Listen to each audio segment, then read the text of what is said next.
Justin in Perryton, Texas. It says you disagree with me. What's up? Hey, Tom, what's going on?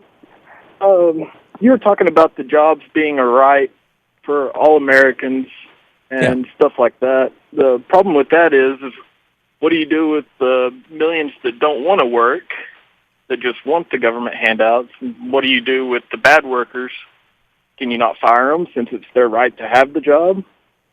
No, I'm not. Okay, there's two separate issues. With regard to people who are bad workers, sure, you can fire them. And if somebody's not doing a good job, I'm not saying that you have a right not to be fired. I'm saying you have a right to a job. And with regard to people who don't want to work, yes, there's always going to be. I mean, this is Ben Franklin in his autobiography. I thought it was one of the most fascinating parts of his autobiography is when he first went over to England, and they had, this was in the 1750s maybe, and they had a fairly extensive social welfare program, people on the dole basically, and he wrote about how he felt that maybe that was discouraging some people from working. There's always going to be a small subset of Americans. It's called the hardcore unemployed, the long-term unemployed. There's different phrases for it. And it typically is somewhere between 1 and 3.5%. And you find the same thing in pretty much every country of people who would just as soon not work. And if you give them, some minimal, even a pretty crummy standard of living, they'll take that rather than working. And I would say that, those people are probably suffering from some sort of mental illness, and that's a small price to pay for the rest of us living in a decent society. And that's the decision that most other countries have made.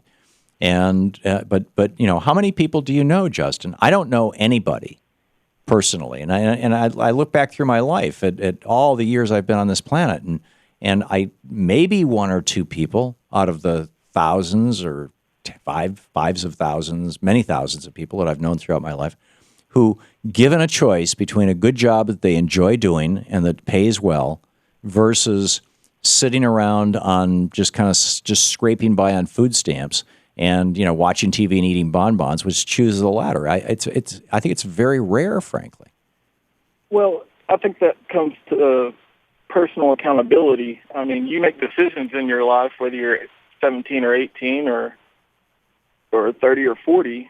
Yeah, that's all rhetorical, though. The reality is that most people like to work. Most people don't want to sit around all day. Most people don't want to, they don't want to. Everybody wants a great job, but well, let's provide them. If you drop out of high school at 17, why should I have to pay for you to have a good job 20 years later? Well, if somebody drops out of high school at 17 and they're capable of building roads, and our roads are falling apart, they're capable of building bridges, and our bridges are falling apart. Why not put them to work doing that and give them a decent wage and let them raise a family? And I mean, just because somebody doesn't go to college doesn't mean that they're any less valuable to society than somebody who does. I didn't say that, but I'm saying, maybe they didn't want to work. No, maybe they didn't want the education. There are some people who have accountability. No, there are some people. There are some people who fit into our educational system really well, and there are some people, because of the way their brains are wired or whatever, who don't fit into our education system really well. And that shouldn't be the criteria for how much they get paid and whether or not they're working, in my opinion. And I think that we need strong trade schools in this country, like they have in European countries, and we need free college in this country, and we need decent jobs that pay well for somebody who's simply a high school graduate or even a high school dropout.